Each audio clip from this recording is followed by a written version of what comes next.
Hello guys, this is Hari from English classes and today I'm going to share about past empathic.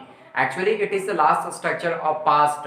I have already uploaded few videos just like past position and it is past empathic. Okay, so let us begin to start and let us begin to see that is the structure. I'm just talking about past empathic. It is very interesting. Actually whenever we have to say these are the sentences just like मैं खाना खाता तो था, वह पढ़ती तो थी, वे लोग घर जाते थे। तो अगर इस प्रकार के सेंटेंस को अगर हमें बोलना है, इस वाक्य को बोलना है, तो हमें पास्ट इम्पैथिक स्ट्रक्चर को हेल्प करना पड़ेगा। ठीक है, पास्ट इम्पैथिक स्ट्रक्चर का हेल्प लेना पड़ेगा। इसमें हम यूज कैसे करते हैं, सब्जेक्ट लगाते हैं, डिड लगाएंगे, वी1 लगाएंगे और ऑब्जेक्ट लगाएंगे। And also we have to see examples of this structure, and as I have just told you in the present empathic video that there should not be negative and interrogative structure of this present empathic or past empathic. Okay, suppose if I convert into past empathic in a negative structure, then what happens? Simply this structure will be just called, okay, simple past tense in negative structure. That is why there is no formation of negative in the past empathic. Okay, so see please, जैसा कि आप देख पा रहे हैं कि this is past इम्पैथिक, right. और मैं पहले ही बता दिया हूं कि इम्पैथिक का मतलब क्या होता है। इम्पैथिक आपका क्या करता है, स्ट्रेस डालता है, राइट। आपका क्या डालता है, फोर्स डालता है, फोर्सफुली, गॉट इट। और एक और डालता है आपका क्या, स्ट्रांगली। तो अगर ये इन सारे चीजों को शो करता हो, स्ट्रेस, फोर्सफुली, स्ट्रांगली, तो वो इम्पैथिक होता है। ठीक है, जैसे कुछ सेंटेंस को बोलता हूं, वह पढ़ता तो था, वह पढ़ता तो था। ठीक है, जैसे मैं गाना गाता तो था। ठीक है, गाता तो था। वह बाजार जाती तो थी। तो हमने क्या देख रहा है, ता तो था, ता तो था, ती तो थी। ओके, तो अगर किसी भी हिंदी वाक्य के अंत में ता तो था, ती तो थी, ते तो आएंगे, तो इन सारे सेंटेंस को, इन सारे वाक्य को हम पास्ट इम्पैथिक के स्ट्रक्चर के जरिए से बनाएंगे। What is the structure of past emphatic, let us see. Okay, तो first of all I am just going to see about positive structure of the past emphatic. तो see please, this is subject and this is deed, right? This one is V1 and finally we have to use object. तो subject plus dash dash dash, ता तो था, ती तो थी and ते तो थे.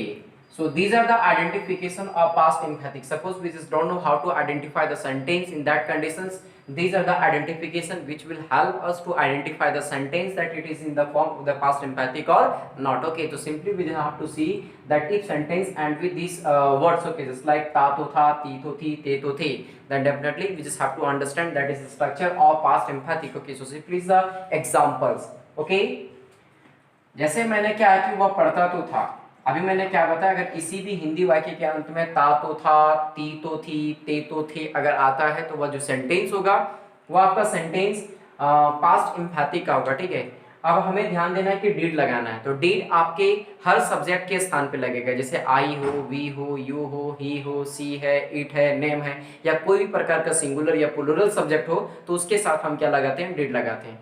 अब उसके बाद क्या लगाना है, V1 लगाना है। लेकिन एक बात ध्यान देना है कि कभी कभी गाइस करते क्या है कि मतलब वे एस और ईएस भी जोड़ देते हैं वर्ब के साथ, तो आपको ध्यान देना है कि एस और ईएस का यूज इस पे नहीं करना। ठीक है, और आपको क्या करना है, V2, V3, V4 और V5 का यूज बिल्कुल नहीं करना है। आपको क्या यूज करना है, केवल V1 का ही यूज करना है। ठीक है, V1 का यूज करेंगे, इन सारे वर्ब्स को यूज नहीं करेंगे।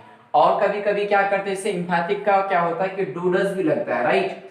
डू डज का भी यूज होता है, तो डू डज किस में करते हैं, प्रेजेंट इम्पैथिक पे करते हैं, पास्ट इम्पैथिक पे डू डज का इस्तेमाल होता नहीं है। तो सिंपली आपको क्या करना है, एस और ईएस नहीं लगाना है, V2, V3, V4, V5 का यूज नहीं करना है, केवल आपको V1 का यूज करना है। और उसके साथ साथ हमें यह भी ध्यान देना है कि डू डज का यूज नहीं करेंगे, बिकॉज डू डज का यूज होता है प्रेजेंट इम्पैथिक पे, जहां पे ता तो है, ती तो है, ते तो है।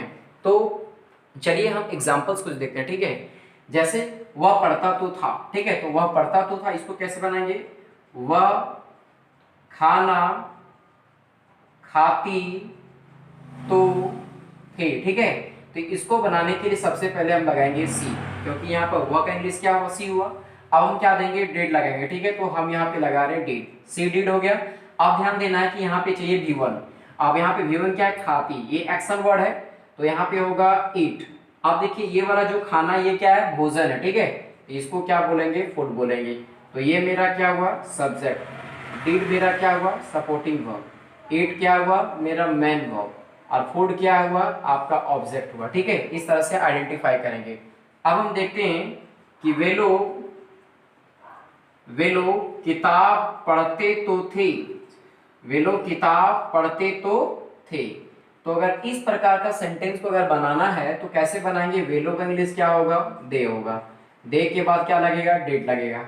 उसके बाद पढ़ना का इंग्लिश क्या होता है, रीड होता है, ठीक है, दे डिड रीड। अब क्या पढ़ते थे, किताब पढ़ते थे, तो किताब का क्या होगा, बुक होगा।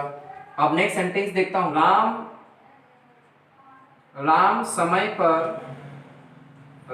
समय पर दवाई खाता तो था, ठीक है। इसको बनाने के लिए क्या करेंगे, यहां होगा राम, उसके बाद होगा did take medicine, right, Ram did take medicine on time, ठीक है, ऑन टाइम।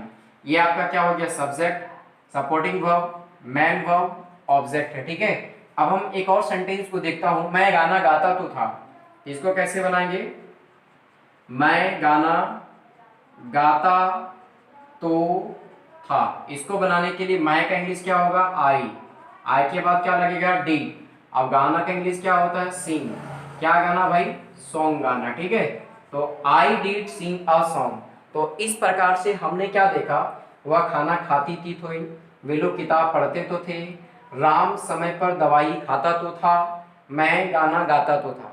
मैंने आपको यूजेस भी बताया कि इस स्ट्रक्चर को यूज किस प्लेस पे करेंगे, और इसमें मैंने आपको प्रिकॉशंस भी बताए कि क्या क्या हमें सावधानियां बरतना है, आपको क्या नहीं करना, क्या करना, ठीक है। जैसे देखिए कि आपको एस और एस का इस्तेमाल नहीं करना है, V2 V3 V4 V5 का यूज कहीं भी नहीं करना है, आपको केवल क्या करना है, V1 का यूज करना है। इसके साथ साथ आपको यह भी ध्यान देना है कि डू और डज का इस्तेमाल कहीं भी आपको, ये पूरे स्ट्रक्चर इस पूरे लेक्चर में आपको यूज कहीं नहीं करना है, ठीक है।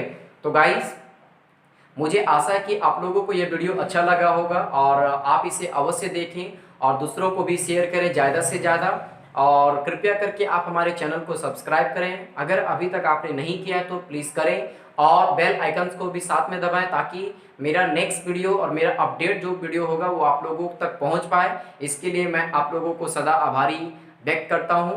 धन्यवाद, सही रहिए, सुरक्षित रहिए और घर पे रहिए।